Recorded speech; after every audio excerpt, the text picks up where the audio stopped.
welcome back everyone.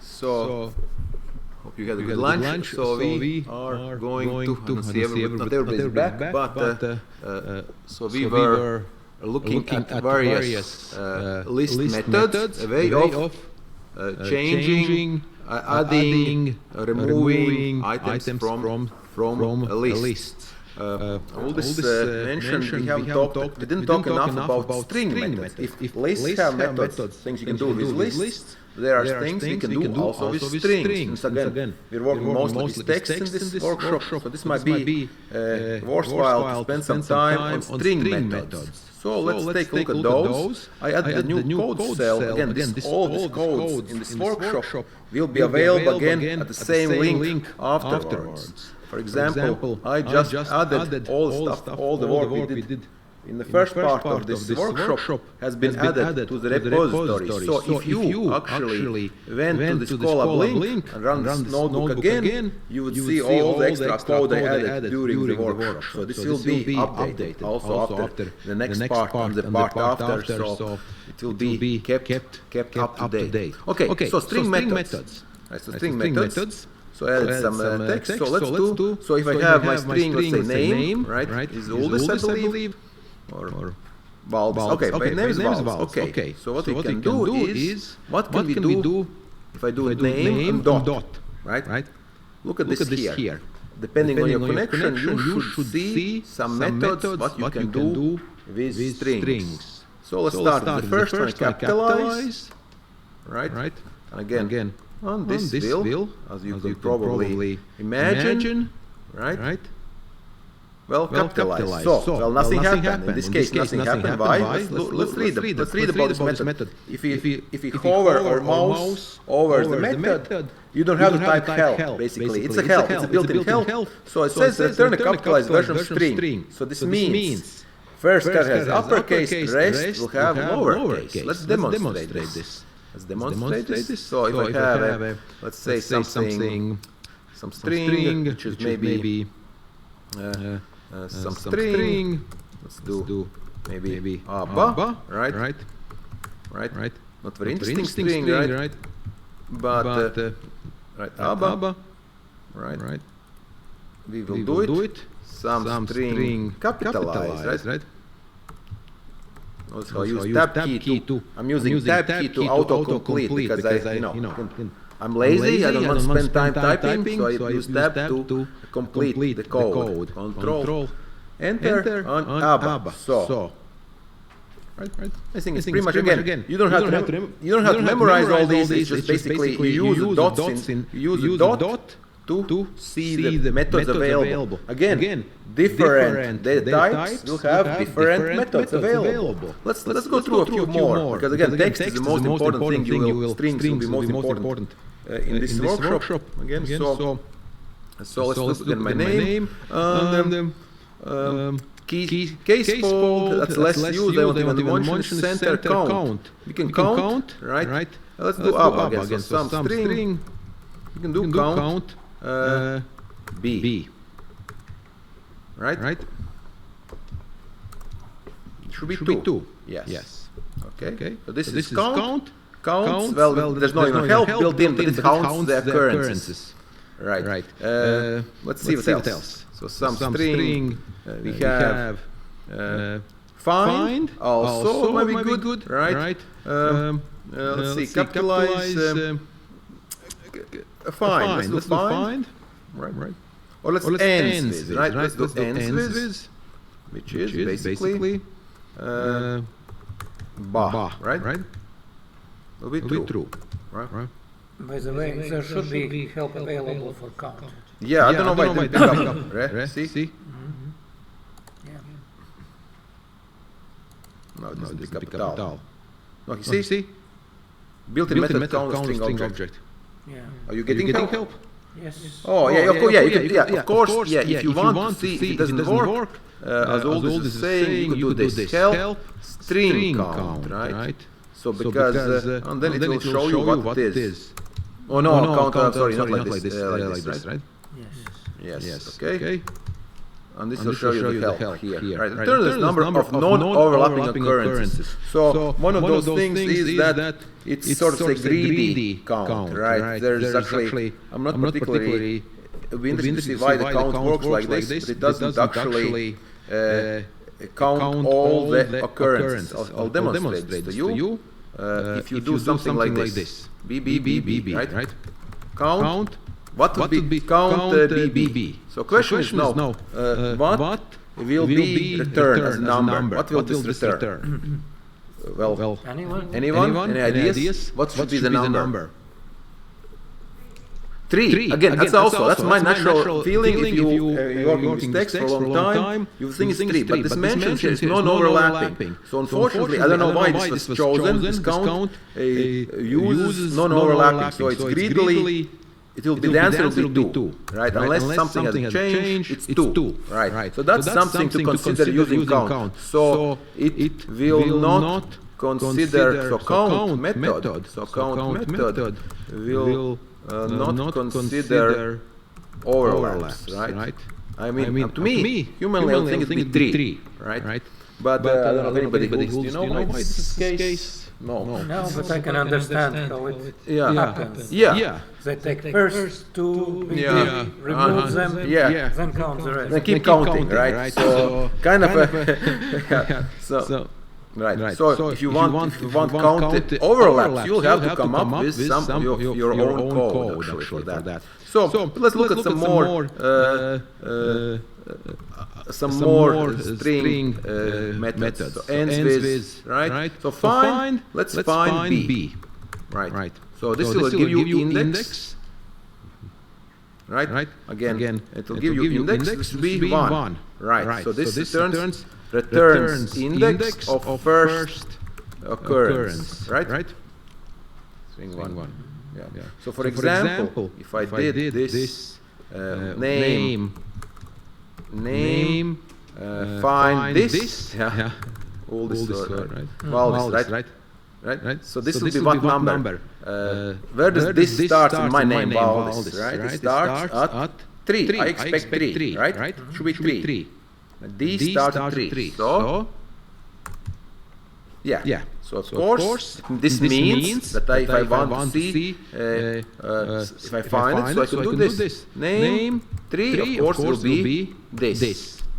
Right. Yeah. So of course that. So some other, let's see what other methods would be useful. So replacement, of course, would be nice. Sender count and code format is ASCII. Again, so there's a lot of different checks. Is it a digit, right? Not of course single. It's not a single digit, right? There's lots of different built-in methods for checking whether a string is of particular type. Right? Is it alphanumeric? Is it ASCII? Well, means of course. Do you have any? Let's say, is this only the standard English, right? This probably vowel doesn't have any Latvian characters, so this should be ASCII, I believe, right? True, right? However, my last name, right? My last name we had a so this has a Latvian symbol, right? Long E, right? This will not be. So this will not be true, right? The last name is ASCII, of course, will be false, right? False. Okay. Right. So a few more methods we can take a look at. Name. Again, so any string, anything in Python, you can use this dot syntax and you will get a list of methods. Again, not for everything, but for most things. So let's see. Question? All right. It's basically call up because that's why Anaconda.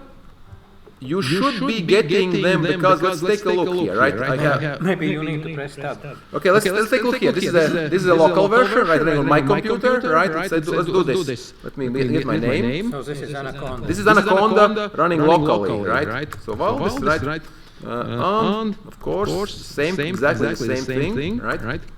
And I'll try it. Name dot. You need to press the tab, I believe. Yeah, tab. Press tab. Yeah.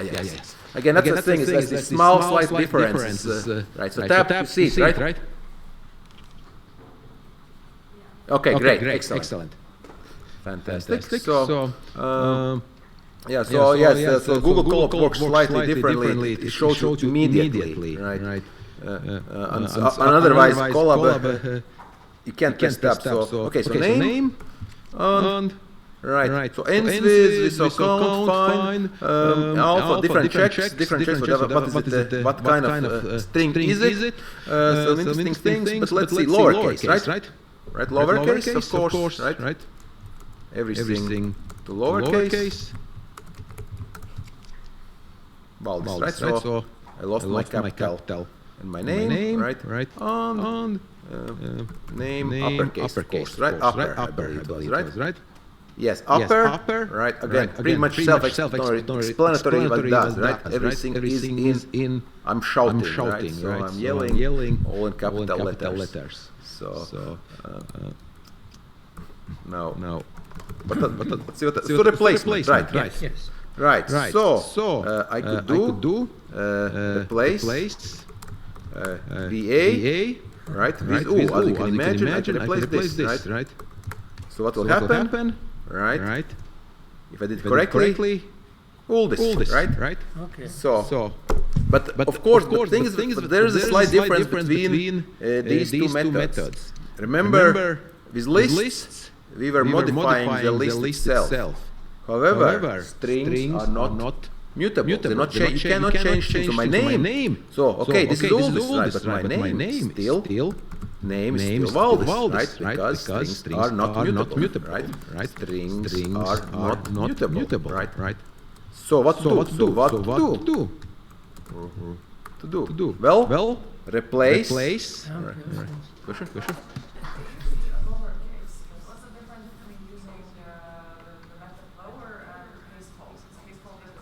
Okay, yeah. In many cases, case fold will be doing the same thing, but there is a slight difference. There's slight difference. Which one? Let's take a look at. There's three. There's title, capitalize, and case fold. There's three different methods, and they do slightly different things depending on the string. So, the case fold, if I remember correctly, did reverse. Let's take a look. It's less often used. So let's say name, case fold, right? And let's save my help. Yeah. For caseless comparisons, right? So in this case, there might be some edges on this one. You have to look at the string documentation, right? So we will do Python, no 3.10, right? Python string methods 3.10. Let's say official, right? Common string operations, right? Let's take a look at this case fold. Is here, Control F, case fold. Why don't I find it here? Sorry, it's not here. String methods. This is a constant, not what I wanted. Here, right? No? Yeah, okay. Yeah, string method. Okay, yeah, case fold. Right. So it's similar to lowercasing, like as you noted, but more aggressive. So look at there. So these are cases which we would not normally encounter. So some special case, like if you're German, using German language, will use compared lowercase. So case fold would convert it to double S apparently, right? So this is really. Yeah, these edge cases. Yes. So, but usually we use lower, right? So not often seen in a while. This code case fold is one of those more rare methods. But again, you might need it at some point in working with one of those languages. So there's one more. So about capitalize, and there's another similarity is with. Do I have my last name? I think my full name, right? I still have it. Full. I think I still have it. I thought I had it. Full name. Yes, I do have it. Right? So, there is full name capitalized, right? Right. Notice it took off my last second word, it took the capital letter. Right. However, title will keep all the words with capital letters. So there's another one, right? If I did, let's say, quick brown fox, right? I will do title, right? Quick brown fox, right? Brown quotes, right? You see a capitalized will be just the first one. Again, so this of course things you this is of course incorrect, right? I was rushing, so cap, my thinking faster than the connection to the Google server, right? So, okay, so we were left that these things are not mutable. So what to do? You want to replace VA with U, right? So what do we do? Well, we can have a new name, right? New name. That's one way of doing it, right? Replace VA with U, right? So new name. That's one way of doing it, of course.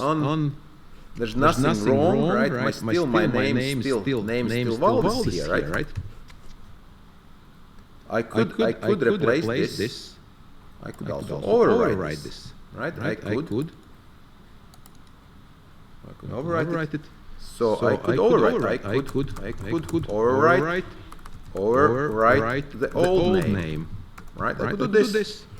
Basically name replace, right? So I'm saying in Python the right side is evaluated first, right? So that's why the syntax I don't know looks normal to you, those who are used to, but again if you first time, right? So you're saying figure out whatever's here and we assign it to the name. So the old replace, this is how you would replace it, right? So now my name is Uldis, right? So okay. Yes. Wow. Good question. Let me think. I'm thinking this is going to be a loop related, right? If you want to replace every second letter, this is every capitalized letter will need a loop, right? Yes, we need to write a little code snippet. We'll get to it actually right today. In this or next one we will get to. Yes. So let's do that. Okay, good. Okay. Any more methods? Again, I won't go through all of them. There are quite a few. Like I said, this is a case fold, right, which is not often used. The full list is in documentation. Let's see, what else do we do? Split is very nice. So this is what I want to show is split, right? So I'll have my sentence, right? Sentence will be, of course, a quick brown fox jumped over sleeping dog, right? So this is a sentence, right? It's a string. This is a string, right? So what do we do if you want the word? So we do something like this. And this is really nice in Python. We split like this. That's all we have to do, right? So this returns a list of the words in a string using separator as a delimiter. However, none means any white space. So and we'll lose any extra white space. Let's say I have some extra white space here, right? For some reason I have this extra white space. Let's see what happens here. This will be generate a list. We get the list of words split by any amount of white space, right?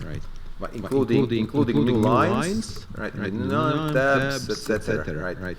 So let's take a look. Okay, so it's nicely we have a nice little list of words, right?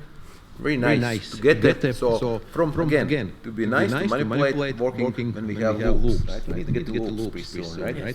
Yes. Okay. So this is very nice. This is very useful method splitting. And you can split by something else. For example, I could split by. I'll do something silly. I'll do maybe again. So if I did Valdis split by D, right? I will get val and is, right? And D is gone, right? D is gone. You have to know what you split by. You have a list of two mini words, right? And D is just basically the separator, right? So you can split by anything you want. So of course you might get nothing in return, of course, as well, right? So this is very useful to split without any parameters, without any Yeah, any arguments you will get, it will split by any white space. Can you show us also how to join them back together? Oh yes. Okay. Sure. And so let's say yes. Let's say I have board. I want to do something else. I want to do I don't know, add smileys or something, right? So I want to. So I could do this. Join string, right? I can do this. I can do maybe. I could do, for example, simplest would be this, right? Words. Join words. So join words using white space. So join words list of words using white space. Using white space as the joining element. Single white space. Using single white space as the joining element, right? So this might be actually useful. Split. So this might be useful if you want to get rid of extra white space by the way, this method, right? You have some extra text, which you have some extra white spaces, but you don't need them, right? Then you can use this split by any white space, and then you join by a single white space back, right? And you will get a nice clean sentence or multiple sentences back.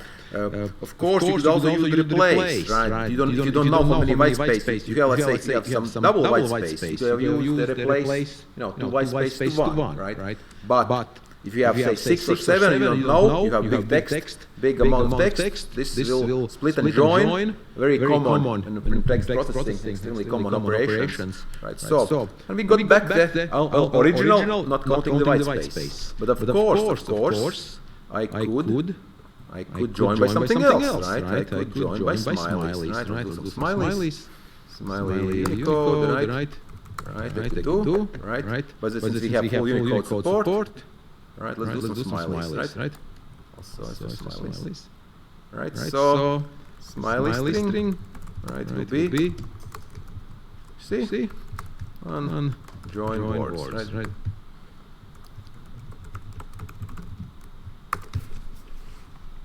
Yeah. So yeah. So we have some nice smileys. Of course, you can put more. You don't have to join by one. You can put more, right? You can join by multiple. You can join by multiple characters, right?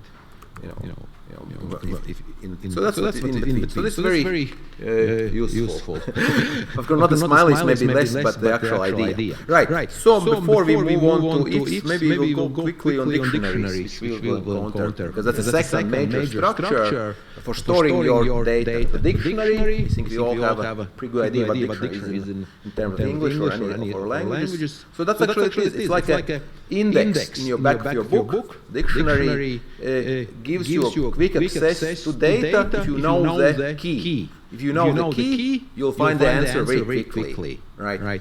In computer science terms, they call them key-value pairs, right? There's some other ways, associative array in some other languages, right? So what are the requirements for dictionaries? They have to be unique. One dictionary only has unique dictionaries, right? Now let's take a look at some of dictionaries. So we use instead of square brackets for lists, we use curly braces. We use curly braces. So let's take a tiny dictionary, right? We have country, right? So key, value, right? So what's this big idea is if you know country, you will get the answer Latvia. The value back instantly, even if your dictionary is huge, even if you have a million items, or billion items even, right? Or billion probably wouldn't fit in the memory, but even a big dictionary will give you very quick access to these values if you know the key. If you know the key, you'll get the value quickly.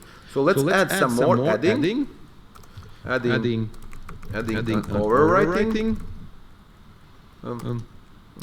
Key value pair. Right, so I'll add food. If it doesn't exist, it will overwrite. So let me. It will create a new one. Yes. So if key food does not exist, it will create this pairing. If it exists, it will overwrite. Right. So now food is associated with potatoes. So it's one way. It's the quick way is the one way relationship is one way. So if you know food, you can find potatoes immediately, very quickly. Right. So what else? So I can also access individual. I can access values by key very quickly. Right. Very quickly. Right. So potatoes. Right. Latvia. So I can actually do keys. So these look like a list, right? But they're not quite a list, right? I could store them as a list if I wanted, right? But I also get values separately, right? However, let's check. Do I have potatoes in my values, right? This is not gonna. This is relatively. This will be slow in larger, slower in larger dictionaries, right? So potatoes checking, right? True, right? Let's see. Country in my dictionary, right? Same as country in my dictionary keys, right? True, right? Again, case sensitive. So this checks for keys, right? And this is for values. This is very quick. So this is very quick. This is quick. This is quick. No matter the dictionary size. Okay, so that's the basic idea. Again, a very flexible structure. So you use it when you need some sort of. So keys have to be something called immutable. So they can be numbers. Usually they're strings. They can be some other things such as tuples. But generally they're strings most often. So basically, if you know country, you'll get the answer back. Right. So you can add. You can also remove things. There's a discussion.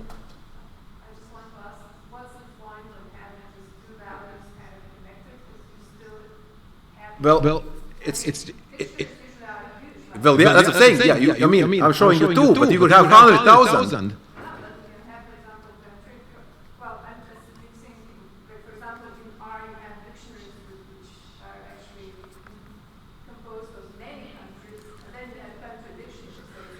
Oh.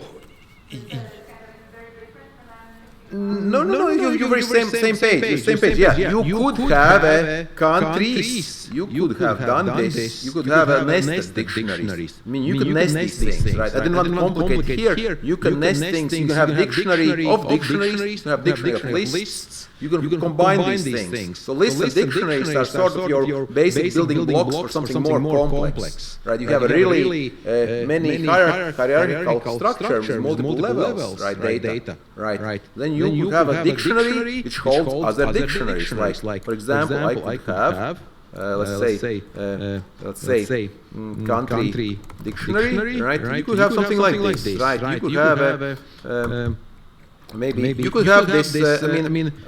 Countries, right? Well, the question is now you need to know what are you going to store, right? This is going to be you could have let's say it would probably be I would probably do a list, and then you could say do something like this, right? Maybe country, right? Latvia, right? So this is relatively three levels, right? Latvia, food, potatoes, right? Of course, on potatoes, right?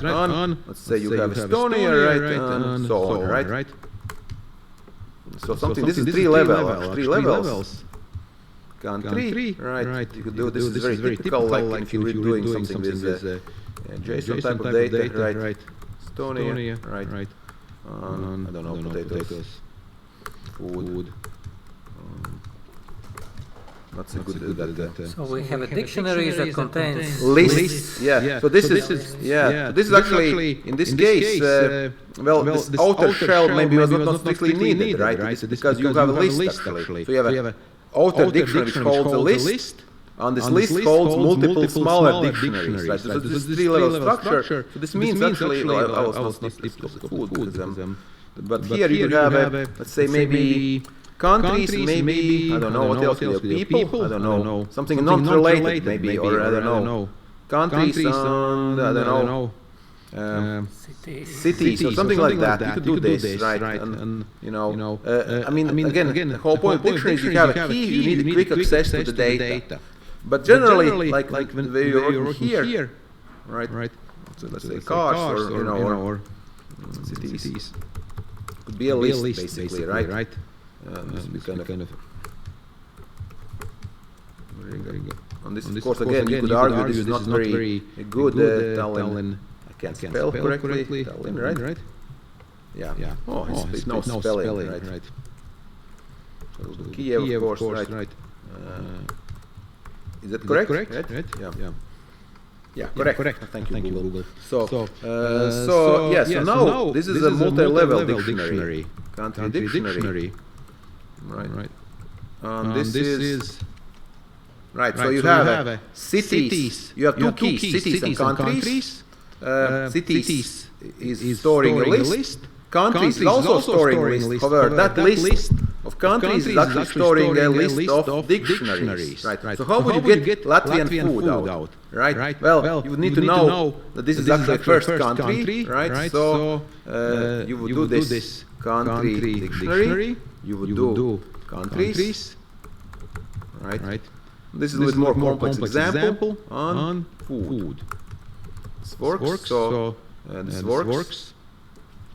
This works because Latvia, the inner dictionary holding Latvia is in this first in the list, right? So you're going deeper, right? Like in the movie Inception, you say countries. So this gives you this part here, this list. And you have two countries, you get the first one, there's 0, and you get food. Those who have worked with JSON data, this will be very familiar. You have to drill down into the data, basically, right? So these are the basic blocks, dictionaries and lists, right? So actually, all this will show you. I should write here with Avai, actually, right? Is that actually more correct? Oh, where are you? Yeah. Okay. All right. So. So this is of course I don't want to do this go too deeply in here because you can get very extremely complex structures, right? If you're dealing with some sort of JSON data with multiple nesting levels, right? It could get 5-6 levels deep, right? But again, this Python syntax is relatively easy to drill down once you sort of comprehend the structure of this compound, right? And then it's relatively easy. Basically, you say start drilling down. You start from the top, right, and you go deeper. Right, because this is this part here is this is a list. You see, this is a list. You see, this is a list. Then you go down. This is relatively. There's a question on the chat, and if we don't put a number, so here's the answer. Right? If we don't put 0, so we get if no 0, we get the list. We get the list. Right. In this particular case, right? Because we are storing a list, right? Again, Python is not telling you how you want to store your data, right? How you want to work with it. You can change it, right? You can put, again, you have a dictionary, you can put, there's no restrictions, there's no schema, right? Like in a database, right? It's very loose, right? It's an advantage, but of course it's up to you to make sense of it, right? You can make a huge mess, right? I mean, country dictionary, here too, right? Country dictionary is storing not only countries, it's storing cities, right? I would not a really good taxonomy of this, maybe not really. But as an example, basically. Right. So dictionaries, the main purpose behind dictionaries is you need quick access to some data, and you have the keys for this data. So like an index in back of the book, you want to find some term. You see, okay, then you want to find, say, Riga, right, country, Riga, you'll find the page where it is, for example, right? So so that's the whole idea, right? And you need access by keys. Okay, we'll mostly work here in this list, but we'll leave the dictionaries we'll encounter in the future. I think we need to move on to Okay, well, arithmetic operations, I think. So I'm skipping sets and tuples. Those are very nice. Sets are for set operations, but we are not going to use them in this workshop. Very nice for doing uniques, but for doing things, you should remember the Venn algebra, right? The Venn diagrams. You could do some nice things in Python. And tuples basically are an immutable version of lists. Basically, right. So all you can do with lists, you can do all that is not changing. All the things you don't change, lists can be done with tuples. So those are the other two major categories of data structures. Right. So again, arithmetic. Let's check some arithmetic. Right. Nothing too crazy. Right. Right. So why is it 14.0? Because division gives you float, right? So gives you everything else. I think you don't have any questions. So it's normal school arithmetic, right? So 5 divided by 2 will give you 2.5, right? And 5 divided by 2 will give you. This is gives you whole. So that's integer division. Yeah, integer division, right? From like second and third grade, right? My daughter, right, was doing that last year. So very important in programming and coding in general is reminder or module. Well, not exactly modulus, right? This gives you well. I don't want to. Again, I always. Some languages have modules, some have reminder, right? Python, let me see. All this must correct me. For positive numbers, this doesn't. It's all same. But in negative numbers, there's difference. So is it reminder or is it modules for Python? Do you know offhand? Artists? No. Right. It's a technical difference, but I mean, if it's positive numbers, doesn't make a difference. It's negative numbers, module, but Python. Let me show you Python.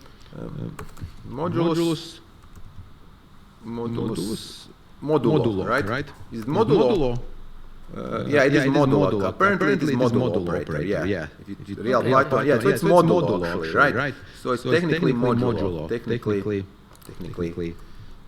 Technically called modulo, right? So modulo works the same for positive. Right, there's slight difference in negative. So basically you divide 5 by 2, you get the remainder 1. Right. So where could this be useful? Who can answer? Where this reminder could be useful? Somebody was asking me about those every second character, right? You could go, for example, by index, right? You could see is it even or odd, right? If it's giving you modulo, if you do modulo 2, right? If it's giving you 0, that means it's an even number, right? If it's reminder 1, that's an odd number. Something as simple as that. Right. So just of course one of many uses of modulo. So quite often used in coding. Again, we have also in Python you can do this is cube, right? Cubing, not cubing. 5 to the 33rd power, right? So pretty big. We can do in Python. The big number support is built in. So if you need huge numbers, you can knock yourself out, right? Go for it, right? Pretty big, right? So as big as you want, right? So again, we don't really. Yes. Of course, as we know, I usually like it. So we Google, right? Google, right? Is 10 to the 100, right? Google. Google, I guess, was, right? So that should be 100 zeros here, right? Yes. So, by the way, if we wanted to count these zeros, right? How could we do this, right? Well, we could count, make sure we have this number. We could convert. We didn't talk about casting, right? We could convert things. Often you need to change things, right? I could. So a number, big number would be 10 to the right. to the power. Oh, sorry, okay, big number, right? Same thing, right? Of course, so do I have 100 zeros here? Good question. Well, then we could of course, we could do string, right? String num would be, we could do this, big num. So we changed, we can convert pretty much anything. We can convert anything to a string, right? So this will be string num, right? Yet notice difference, right? You have this quotes, so this is you can use this for math, this you can use for string operations, right? You want to let's do count the zeros, right? String num count on count zero. Let's see what happens. Is it 100? Yes, it is 100. Okay. We're going to trust Google. I mean, we're going to trust Python on this. I guess you can trust it, right? So, right, I convert a string, right? You can convert anything to a string, actually. Okay. So yes, you can cast things also to an integer, but that's more complicated. Not everything can be cast to integer, right? If it's not an integer, right, it might not be cast. You can also cast things to float, right? So I think it's time, since we don't really have time to do a full Python workshop, right? To get to the flow control, right? So idea is this, right? Sometimes we want to make a choice, right? So far we have instructions going straight forward, but sometimes like in that Robert Frost poem, right? We have two roads, right? We need to take one. We can't have both. That's where the flow control comes in, right? So in order to use it, we want to get some Boolean values, right? So truths, right? We can generate truths, true values. We already saw some. We did them in membership checks, right? We can use math true is 2 times 2 equal 4, yes, 5 more than 7, false, right? So we can do some comparisons here, right? True, just some examples, right? We can check, these are all mathematical, maybe we don't need them as many here. We can also check this, right? So this is each letter, and I'm not gonna. So this here, why is Valdis less than Voldemars, right? So usually I ask this as a trick question. How did Python determine that Valdis is less than Voldemars, right? Well, there are two ways, right? You can do it by length, but I can tell you it's not by length. It is actually by the ASCII and UTF values. Remember the ASCII table. Right, where's my ASCII table, right? So it's going by this. This is the English letters, right? But the Latvian letters are also there, right? So for example, if we check, say V, right? What's the name? Ord. I have to keep remembering what's the one. Right, yeah. Ord 86, right? 86 because that's in the table here. Again, this goes back to like I think 1930s before even computers, and they used teletypes, right? 86, right? That's V, right? So you can find Unicode of anything, right? For example, Ord of let's say long, let's say A, right? That's Latvian. Long A, Latvian. Long A, right? This will be something 257, right? So it means it's after the ASCII code, that's Unicode. This is something you will encounter, I'm sure if you work with text, you encounter this. So again, Python has full Unicode support, but so when comparing strings, it will use this lexicographical ordering. Call it lexicographical ordering, right? So this is checks, so-called lexicographical ordering. Right. Okay. Okay, so if you need length, you can use this, right? This will be numbers, right? And it will be also true, right? So that's why A and O, right? So A, B, I mean, so if you did this, so Ord A, right, is 65 and O, so this is the tiebreak. V and V matches, right? And A is less than O, right?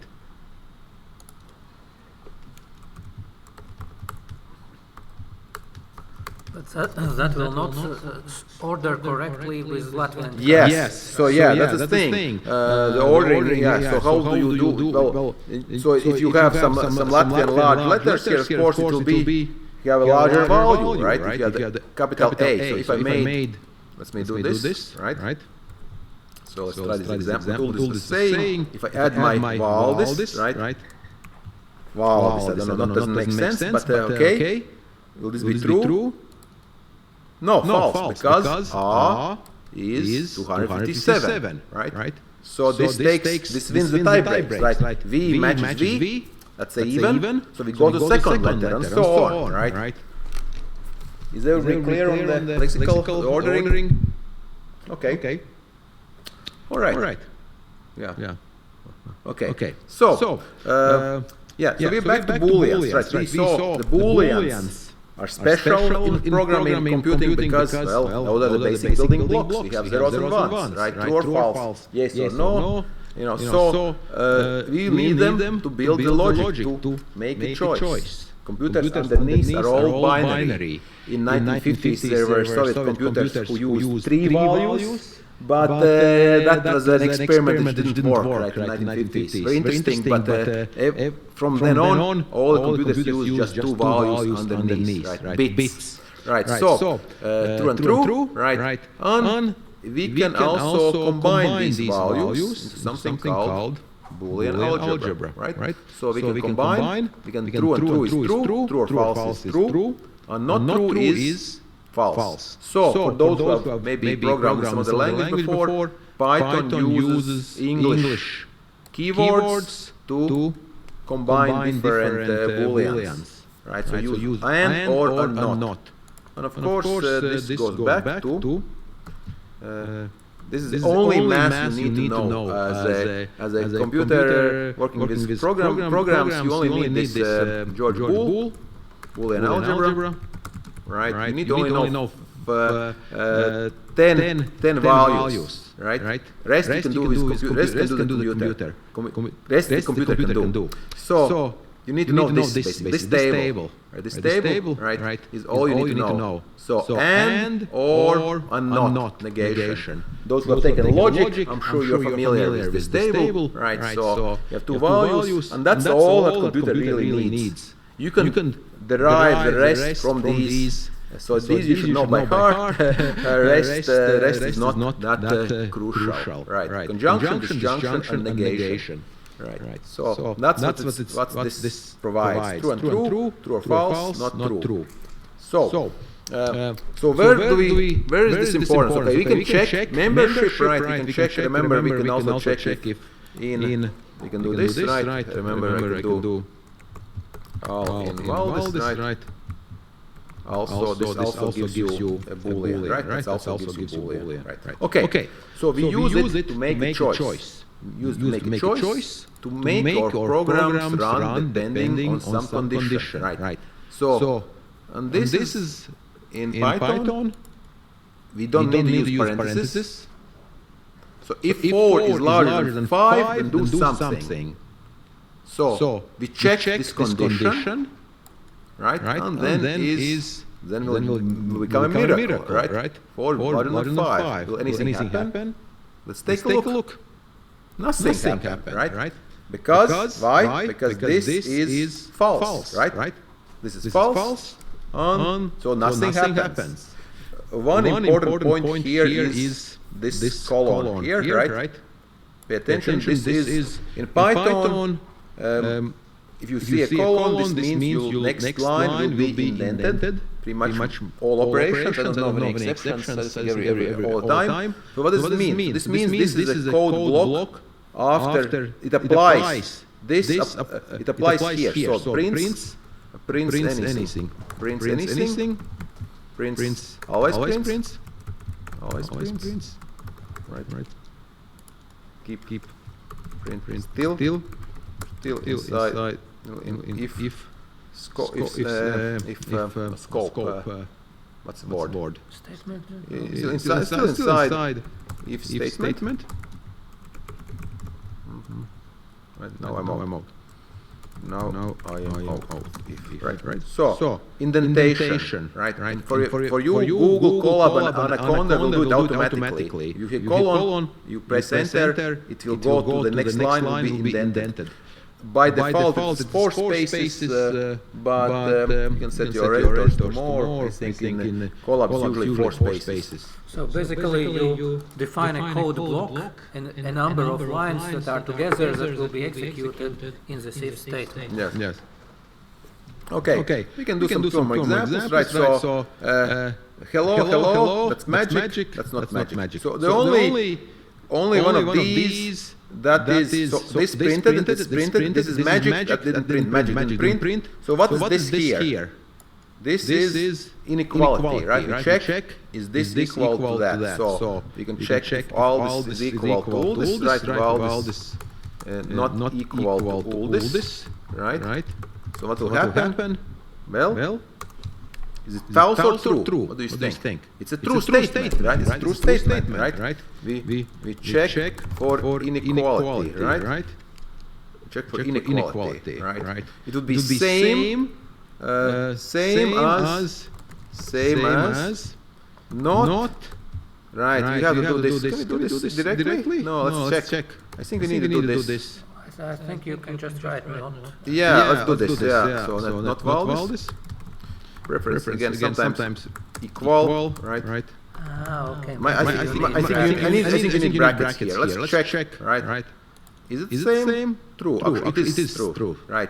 I would, of course, when you're starting out, you might want to put brackets. You could, if you are not sure of precedence, right? Of order, you can put parentheses. But here. We did not need, right? So it's the same thing, but of course this is inequality. Valdis is not equal to all this, which is a true statement, right? So, okay. Then we don't have time for the floating exercise. Yeah. So again, if 2 is equal to 2, it keeps working. So this is true statement. If this is true, we do all these two. This always happens. If I put 5 here, if I put 5, only the last line.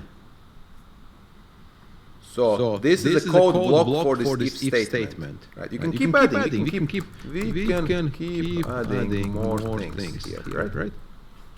Right. And also do when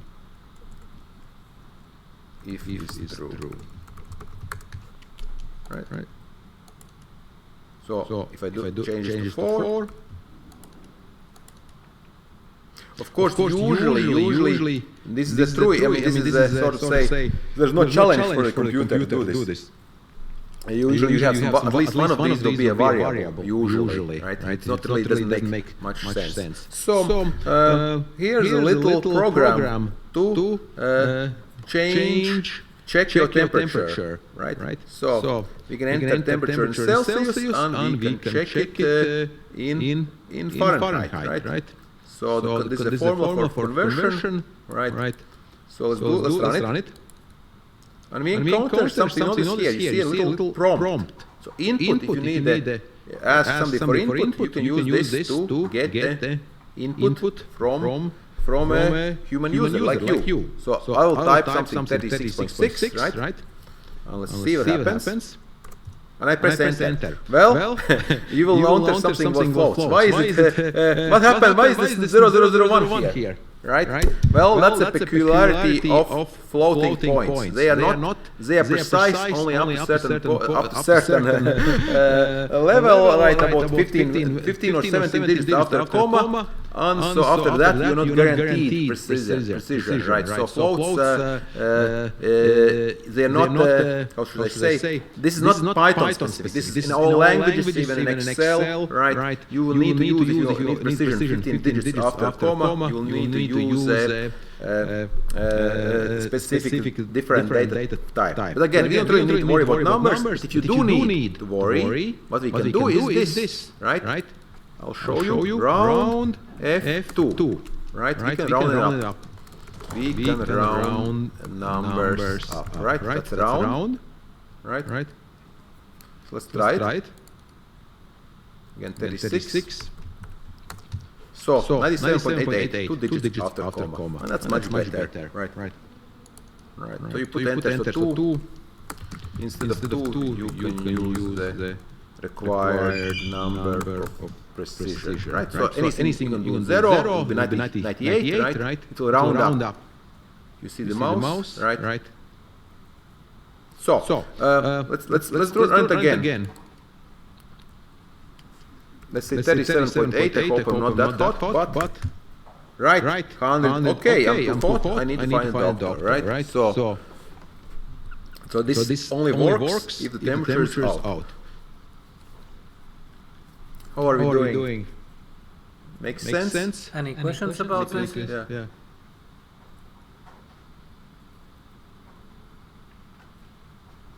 Okay.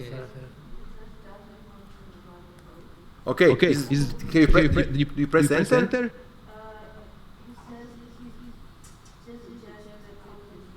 Okay, I know this is the issue with input, because you're doing input, it's asking for input. If you skip, let's see if I will show you. It's waiting for input here.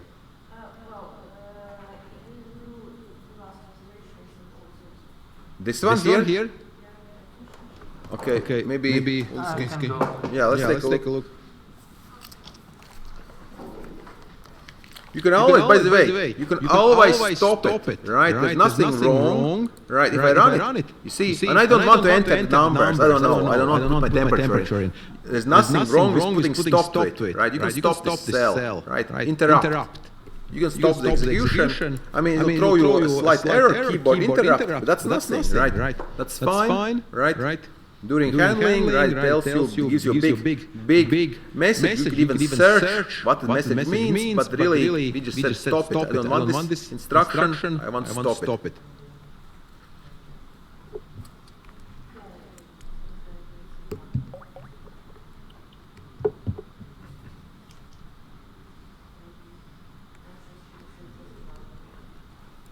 Okay. While we're fixing things, I want to since I was talking about two roads, right? Often we want to make choice which way we want to go, right? We want to do only one thing. We don't want to. We want to do either one road or another road. No, you don't want to take both roads. So let's look at this example here. How about others? Artists, everybody okay? So we have a choice here to make, right? If A is more than 5, we do stuff. If A is not larger than 5, right, we do more stuff, right? So A is larger than 5, right? We do this road, right? So if I change this to say 3, right? Yeah. A is not larger than 5, right? Right. So, larger or not larger? Right. So we have else. So these are joined. So if and else here are part of the same statement. Same. Expression statement. Right.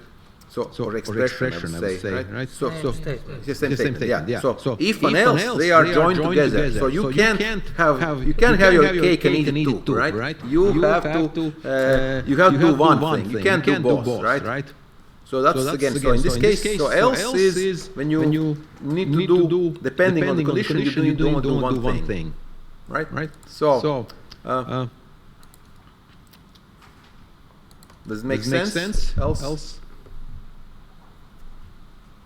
If are the only the thing, but usually here, if I did a mistake and I did this, no, I can't even do it. It's hard to do this, right? It's an error here. You see, this will be an error because you see that it's only 3 white space, right? This will be an error.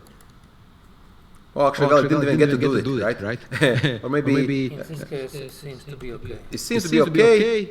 Yeah, it actually works, because there should be an error usually. In most cases, be an error actually. Right, indentation. Right, you do need at least. I guess you need some indentation. Well, if you had more statements than just one print, yeah, maybe then counting, then that would be. Yes, okay, yeah, that would be a problem, right? Because you have different indentation levels. So you need, when you're doing one code block, you need the same level of indentation, basically. Again, so Python forces you to write nicely formatted code, right? So you need to have nicely formatted code. So I think it's one of those things, right? It's hate or love. At first you maybe hate it a little bit, but then again, it's a good practice even in other languages to have nicely formatted code. So Python sort of forces you to do this formatting. Okay, otherwise you can't have a if statement. I mean, this certainly won't work, right? We'll get an error now, right? See? Indentation is actually a specific indentation block, expected unintended block, right? There's no indentation. So that's a type of error, right? And I use tabs, right? There are famous videos about tabs versus spaces. People have been arguing for ages what's more important. But here in Python, in most modern environments such as Colab, I press tab, right? But it's actually underneath it's 4 spaces, actually, right? So it converts this tab to space automatically. Okay, so but the idea here was we can have choice, right? So if else, do one, right? But don't do the other. However, what do? You need to take 3 choices. You have 3 rows, and you want to be exclusive. Well, then you add else if, right? So this is a little more complex. So before else, right? So elif. So this is else if. So we're going to ask to enter an integer, right? Let's enter 55. Too ambitious, right? Because this is execute this part here, right? Okay, my number is 55. So let's say 20. Enter. You dream too little, right? So this part here went this way. So let's do it one more time. So this is like a little tiny program. And I'll do 42, right? So what happens here, like Sherlock Holmes said, again, if everything, so this part here, you take away these 2 parts, what remains, of course, only 42 remains here, right? It's kind of like by exclusion, right? You check this, check here, so only 42 will work, right? Yeah, that is the answer to everything. So your number is 42, right? So this is a 3-way. You have 3-way road, but again you can only take one of those roads. Okay. So if else, you can have bigger chains. You need to make more choices, of course. Right. So that is a way to make choice in your program as your workhorse. We need to talk about loops then next. We have you're doing okay on if, on logic, right?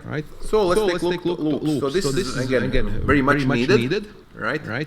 Because we often need to do things, multiple times, right? So let's say, right? So there are 2 major loops, right? So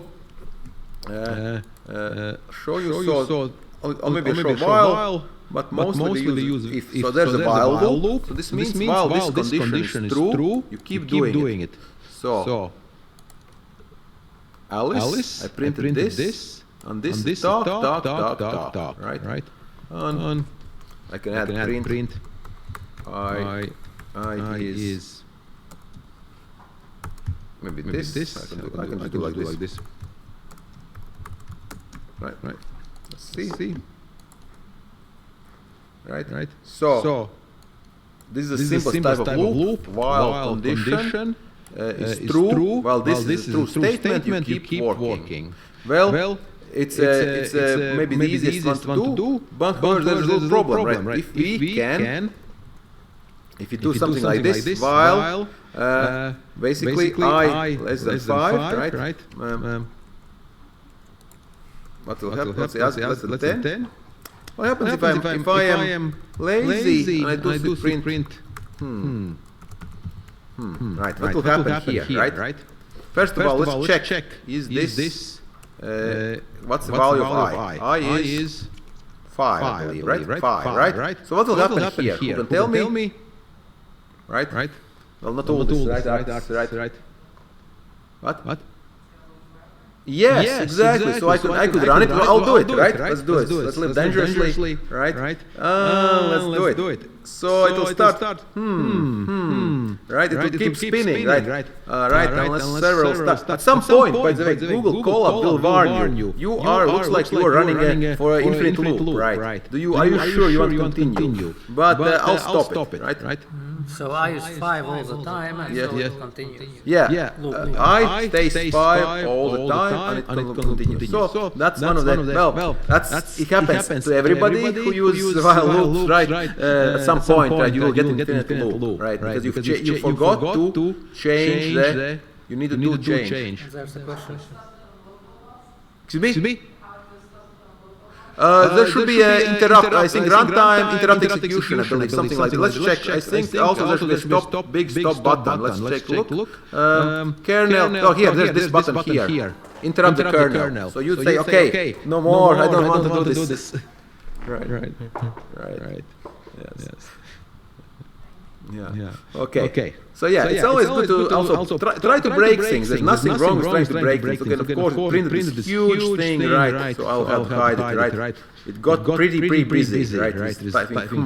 So that's why we have an alternate construction. That's what we will use here in this workshop. Mostly for construction.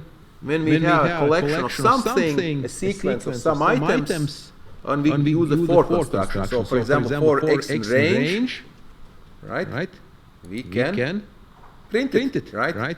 Remember, range is a number factory. Number factory. Generator, I would say iterator, right? Iterator, really. Yeah, technically. Right. It gives you numbers on demand, right? So you can go to range. Remember, or we can also go to strings. We can iterate, we can loop through strings.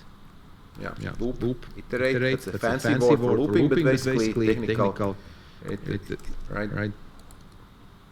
And VALDIS. So this is quite useful. By this, I can using this if we can already use it for somebody asking me about the second, making capitalize every second letter, right? I think we can figure out how to do this already. We almost have the tools to do this, right? Okay, let's do it. Let's do this. So what do we want to have? We want to capitalize letter every second letter. For that, I would like to use enumerate, of course, right? I want to use enumerate. You need to know which letter that is. Yes. So do we want, we could use, of course, for those who have programmed before, you might want to use a number. How do you add the index to this? Well, I'll show you the Pythonic way to do this, right? So, for I, C, in enumerate. See, this is really cool. Let's say name, right? I forgot the name is all this now, right? Right? Yes, I think so. Okay. Enumerate name, print I and C, right? For now. Right, so I think it's correct order. Yeah.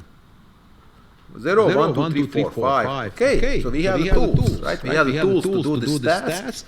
So we have tools, so enumerate. So we use enumerate when we need index, right? For whatever we are looping through, right? This is a special word, right? Enumerate, right? I forgot to. Right. So basically, I have access. So we have access to this IC. We didn't have I and C before. Well, we actually had I here, but we are reusing it here. So we have two new variables, and they keep going. So the question is, what will be at the end, right? So here I is 4, and C is S, right? Yeah, S, string S. Okay. So now I think we can do this task, right? The only thing, the question is now what to do with how should we create this string? We have two approaches. I'll show you both, right? So let's say let's take a string. My string will have so 4 I and C, right, in enumerate, let's say, last name, right, whatever, last name, right, yeah. Okay. And so if and we'll have a list of string list. Well, maybe let's print them first. Okay, let's print them. Yeah, we can do print for now. Okay, so if I divided by 2 equals 0, right? Modulo 2, that's even, right? We print C, right? Just print C, right? And then else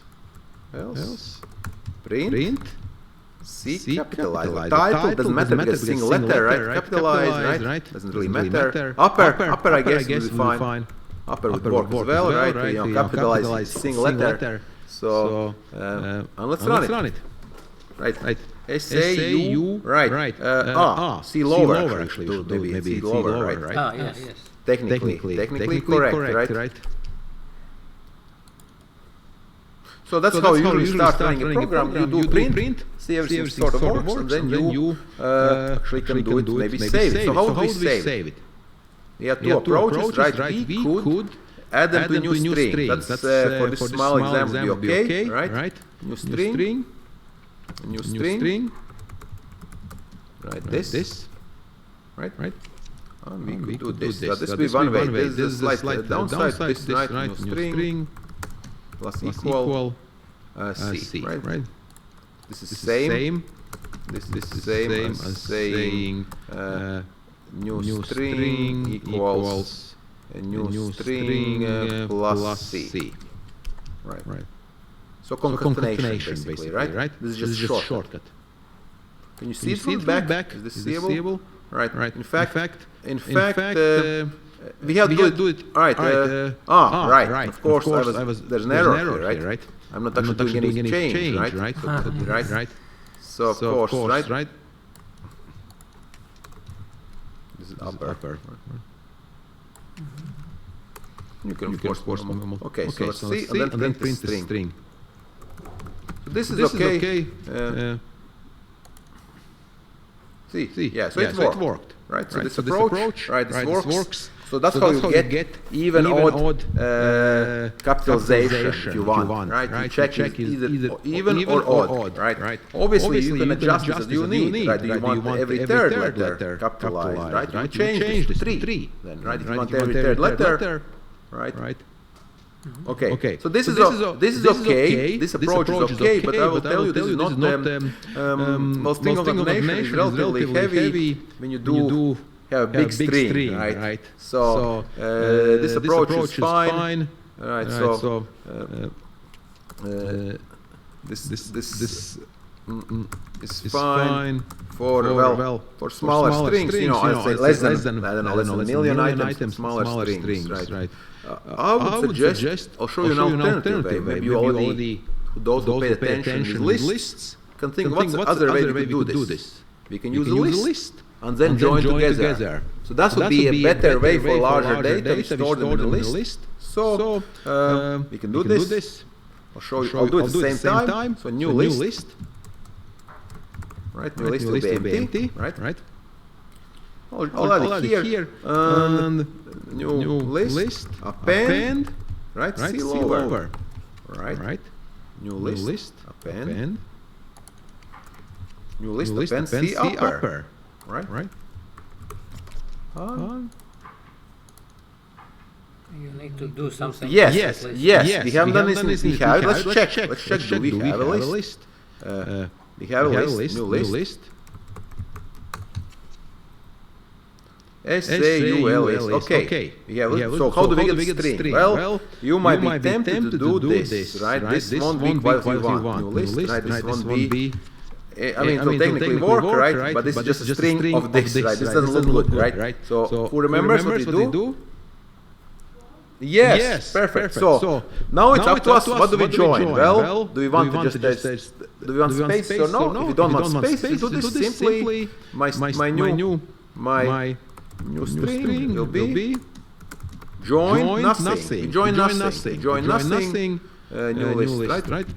So empty string is a separator. So, or separator can't spell again, is an empty string. Right here, empty string. You could use something else if you want, right? Such as space. If you want by space. This is again, that's why it comes very handy. String. On. As you can see, we have a string, right? Same as using the string concatenation. So this is very good for larger data. You will want to use this. Okay. So that's how you would make capitalize every second letter. I'm not sure if there's any code golf, which would be even faster. Yeah, like 5 minutes, I guess. Let's check. Yes, 5 minutes. So, what else? We're almost done with our basics of Python for what we need to do, right? So, let's say how about my list, right? My list. Do we have my list still? Let's check. Yeah, I do. Okay. My shopping list. Do I have my shopping list? I have. Right. My shopping list. So for to buy my need to buy, right? Or my item or anything need to buy in shopping list, right? Shopping. Come on, I have a shopping list. I still have it, right? Print. Need to buy.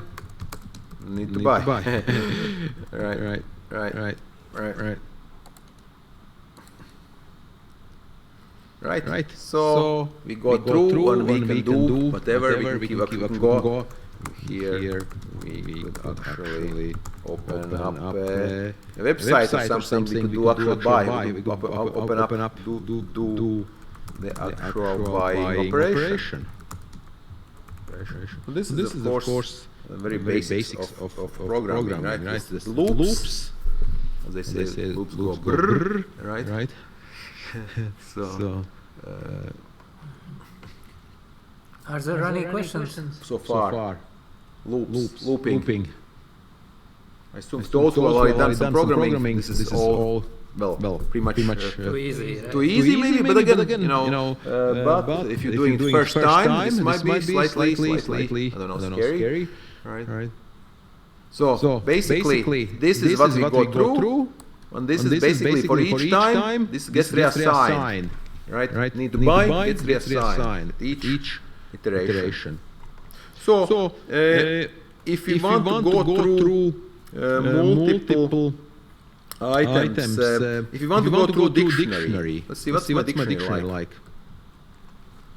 My dictionary, do I have a dictionary?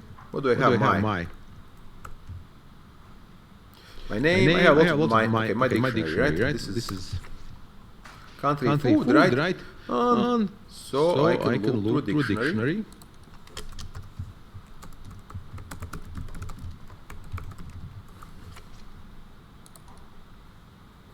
See, and I can go through key and value. Of course, these are called key and value, KV, right? You call them key value or anything else. Right? Again, the name here is not important, but of course it's very the standard KV, right? Standard for accessing these dictionary items. Right? So let's look through a dictionary. Okay. What else? Right. So yeah, first letter of each word. Done. We split and join already earlier, so that's good. What else? So we can loop anything that's a sequence of items you can loop through. It could be a list, it could be a dictionary, it could be a string, and there are many other structures. Right. Let's see, I think we're almost done with everything. Right, I enumerate last thing of function, but I don't know if you need to do this yet. I think it's enough already. Function overload. Actually, we're also out of time. We have 10 more minutes. Oh, we do have 10 more minutes. Yeah. Okay, so that's great. So we can look at function. That's our last building block that we actually be useful to know. So when you're working, right? Doing your code. Maybe you have some nice nifty thing you want to do, but you want to reuse it, right? So functions are a way of reusing our code later, maybe multiple times. So principle is drive principle. Do not repeat yourself principle, right? So idea of a function is a block of organized reusable code that is used to perform a single related action. Right. In fact, that's a philosophical, like a Platonic idea of the function. Not always the case, but let's take a look how we do it in Python. On what happened here. Okay. Everything is fine. We had a black screen. So we use def, and I create. So we see in functions print, input, round. We use many functions already. Right? So we make one ourselves. So we define it, right? And then nothing happened, right? Because we just defined it. I wonder if it's in variables here. Oh, look at all the variables. Crazy stuff. We have so much stuff. We've done all this stuff today. So my first function, no, it's not here. Not another variables, actually technically just reference, but of course. So I can call it, right? Running my first function, right? Okay, so this is good, well, if you want to combine multiple statements, like more statements here. Print, do more stuff, right? And run it again. And I can run it again multiple times. As long as I run this definition one time, I can keep using it. So this is good for organization, which is of course a good start. However, often we want to actually have functions the way we use them in algebra, right? We have pass some arguments, right? So that's actually quite often used. You want to maybe your function to perform differently depending on the type of data you enter for this function. So right. So let's define a function print name. So how do we use this? Well, notice here there's a name, right? This is for the function, and there's maybe my name is name, right? So how do we use it? Well, print name. Let's do all this, right? No, maybe my name is artist, right? Print name, artist, right? And we have artist, right? So of course we are not. We don't have to give it as a string literal. We can give it like as a variable, right? Name, right? I can do last name, right? Maybe full name. Doesn't matter, right?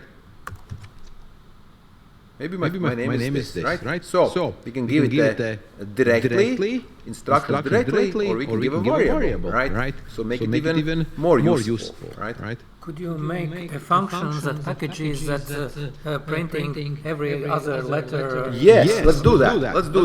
Okay. So this is one of those cases. In a collab is meant for, it's like often called a sandbox, but you experiment to do things, right? At some point you need to actually do the real work, right? You want to organize your code, and that's where the functions really become helpful. So let's take a look. We had our function 2. That's a great suggestion. So look at this code, right? That's quite a bit of code. And if you need to do it for, I did it for last name, right? But maybe I want to do it for somebody else, right? So let's do it for make it more general, right? That's one of the purposes behind programming. You want to make things general, right? It works for pretty much, any string, right? So what do we need? I'll copy this. And let's see here, right? So we'll need to modify a few things. I'll go down here. Down the functions. Here. Right. So I'll say define alternate letters or something like that. Let's do like this. We'll do alter again. Alternate letters, right? So one thing I'll do is string my text. Maybe I'll call text, right? Notice I put a colon, right? And now I'm going to paste, right? Okay. I need to format this a little bit, right? So I need everything to be on the same page here. Right, this. Okay, for now this will work, but however, we'll modify this in a moment. So it will just print it, right? It will print it. So now, I need to change something else. I need to enumerate text, right? Not last name, right? That's what's coming in. So I'm going to modify this. And by the way, this code will be uploaded to GitHub, so you will be able to see it once you finish this shop, this session. So alternate letters. Let's see if this works. Right? And let's say what we want. Coffee, right? Right? Yes. Now we're almost due coffee. So yes. So C, right? It works nicely. C-O-F-F-E-E. Right, it works. Okay, that's great. We can print things, right? But wouldn't it be nice if we could save this result, right? We just printed it, right? But maybe we want to do some more work later on, right? So that's where it comes. We want to return, not only print, we maybe want to return the value.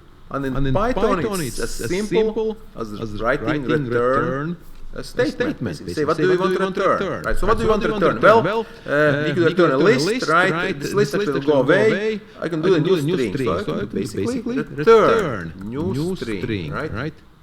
I can return new string. And so what will this give me? So now, with return, I can use the results of this function, not just output to screen, right? In fact, of course, many functions don't use any print. Right? You just have return something. For you do some work later on, right? Because printing is a heavy operation. Printing takes time. Computer takes time for print, but maybe you don't need print. So new list, of course, is not needed. Right? I can just skip it. Right? For now, I'll just take it off. Right? And that printing of single letters is not needed. Also, yes, I will clean this up a little bit, right? At least I'll leave this in for now. Right? Yeah. We'll return this, right? So, let's take a look now. So this is now, I need of course to run the cell. Right? So now what will happen here? Let's run this again. Coffee. Yeah, so we actually got something interesting. We got printed, this is a print, and this is a result. Right, this is the return. So what happens now? What we can do is save my result, right? My result will be this, alternate letters. Right, and I'll then do something. Kefir, right? So, right, kefir is printed, right? But I have a result here. I can use it again, right? I can do it. I have here. I have my result, and I can add it to another function. I can save it, right? So it's available for more work. So that's quite important. That's why functions are important, because you can chain them, you can combine your work, you can add more, build up. You have these small blocks. It's like building Lego. Lego, right? You have smaller blocks and you can do bigger things, right? That's actually what's all about the computing is all about, right? Building on top of some smaller abstractions, building bigger abstractions. So this is actually, I think, our biggest quick 3-hour overview of Python programming language, which contains all the necessary tools we need to work, basically. What else can we talk about? Well, libraries, right? So we can return things. Libraries, right? Well, maybe we should not start libraries. We'll do the next, right? Yes. So.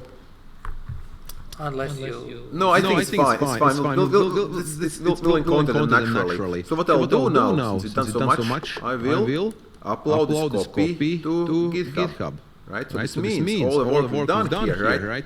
Session 2,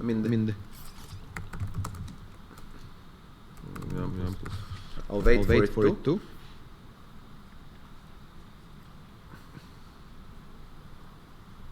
Yeah, by the way, I should mention this. Okay, I'll upload. Right. Of course, you can't upload to this. You don't have access to this GitHub. You can't change the contents here. But you want to save your work. What do you do? Well, if you have a local anaconda, you already have saved. You're fine. You don't need to save. It's fine. Automatic actually has automatic saving. You can do save, but in a call-up, if you are afraid you'll go away for a little bit, what do? Do download as. Download as. Let's see here. Actually, I'm localhost. No, that's local. That's anaconda. I don't need to download here, right? But here, where did it go? That's localhost as well. Yeah. I know because I'm here, right? Here. Yeah, there we are. We are here, right? So if I'm afraid some of my code will go away, or something, I can do save, download. Right, download. Right. So you can also copy a drive. Again, that's a possibility if you have Google Drive, but download as IPyNB, and this will download the notebook to your computer. Right. All the changes are there, and you can later on upload somewhere else in your own Anaconda if you want, or some your own repository. Again, it's up to you how you want to use it. So that's downloads. Okay. So how long a break we have now? Like this coffee and kefir got me. Yes. 20 minutes. 20 minutes. Okay. Until 3:10. 3:10. Great. All right. So I'll see you in 20 minutes. Then we will be working with files.